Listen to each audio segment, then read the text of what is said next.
السلام علیکم ورحمۃ اللہ وبرکاتہ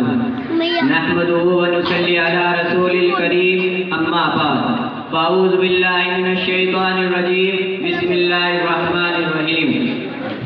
یا ایھا الذین آمنوا لا تتبعوا خطوات الشیطان ومن یتبع خطوات الشیطان فإنہ یأمرکم بالفحشاء والمنکر صدق اللہ العظیم۔ ابھی میں طفل مکتب ہوں نوائز ہوں نہ مولانا، ابھی میں طفل مکتب ہوں نوائز ہوں نہ مولانا، صدائے دل میں گونجی ہے سنا دو حق کا پروانہ۔ ہر سال 15 اگست کو یوم آزادی ہند اور 26 جنوری کو جمہوریہ ہندی سرکاری تقریبات کا اہتمام کیا جاتا ہے۔ ہندوستان ملک کو آزاد کرانے، انگریزی حکومت کو بے دخل کرنے ہندو مسلم مجاہدین کی مشترکہ جدوجہد بالخصوص علماء کا بالخصوص کردار شامل ہے۔ یہ حقیقت ہے کہ ہمارے اسلاف ہندوستان کی سربلندی بھلائی کی جدوجہد خون کے آخری قطرے تک کرتے رہے، یہاں تک کہ 19 صدی تک انگریز سامراج کو شکست دینے کے لیے تنہا جنگ آزادی کے میدان میں سلگتے رہے۔ یہ ایک ٹھوس حقیقت ہے کہ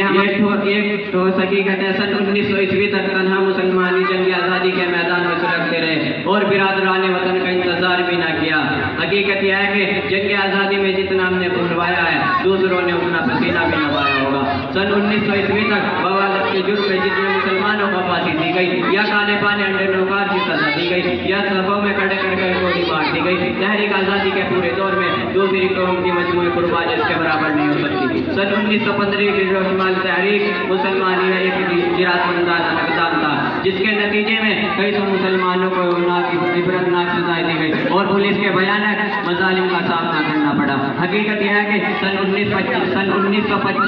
تک مسلم قیادت کی جنگ آزادی کے میدان میں تنہا قائم ضرور ادا کرتی رہی۔ سن 1942 گرفتار شدگان میں مسلمانوں کی تعداد سب سے زیادہ تھی، سب سے زیادہ قائد بندوں کی صحبتیں بھی انہیں کو برداشت کرنی پڑی۔ سن 1946 آزاد فوج کے سپاہیوں میں سب سے زیادہ مسلمان گرفتار ہوئے، غرض کہ 1857 سے سن 1947 تک مسلمانوں نے جو قربانیاں پیش کی اس کا 10واں حصہ بھی دوسری قوموں میں نظر نہیں آتا۔ 1157 جو دور حقیقت مسلمانوں کے لیے بھیانک دور کا نقطہ آغاز تھا، جب پہلی بار آزادی کی لڑائی شروع ہوئی اور سپاہیوں نے اپنے انگریز افسر کو گولی مار کر وہیں پر قبضہ کرنے کی کوشش کی اور آگے بڑھے جس میں وہ کام نہ رہے، تو انگریزوں نے بھوک لا کے انتہائی طور پر مسلمانوں کو کچلنے کی مہم شروع کر دی اور صرف چاندنی چوک ہی نہیں بلکہ دہلی کے ہر چوراہے پر سولے نصب کر دی گئی اور دہلی کے باہر درختوں پر پھانسی کے بندے لٹکا دیے گئے۔ جو بھی معزز مسلمان انگریزوں کے ہاتھے چڑھ جاتا اس کو ہاتھی پر بٹھا کر سولی تک لایا جاتا، گلے میں پھندے ڈال کر ہاتھی آگے بڑھایا جاتا، گلے میں جھول پڑتی، آگے اگل پڑتی، زبان منہ سے باہر نکل آتی، عجیب ہیبت مناک منظر ہو جاتا، دیکھنے والا تاب نہ لاتا اور توپ کے دانے پر رکھ کر توپ داغ دیتے جس سے جسم کے چھیٹڑے اڑ جاتے، خون کی چھینٹیں اور جسم کاغذ کے پرزوں کی طرح بکھر جاتے اور سر بہت دور کسی راہگیر یا جانوروں کے اوپر گرتا۔ میں ان چند باتوں پہ تبدیلی روح ختم کرتا ہوں شعر کے ساتھ۔ پتا پتا بوٹا بوٹا حال ہمارا جانے ہے،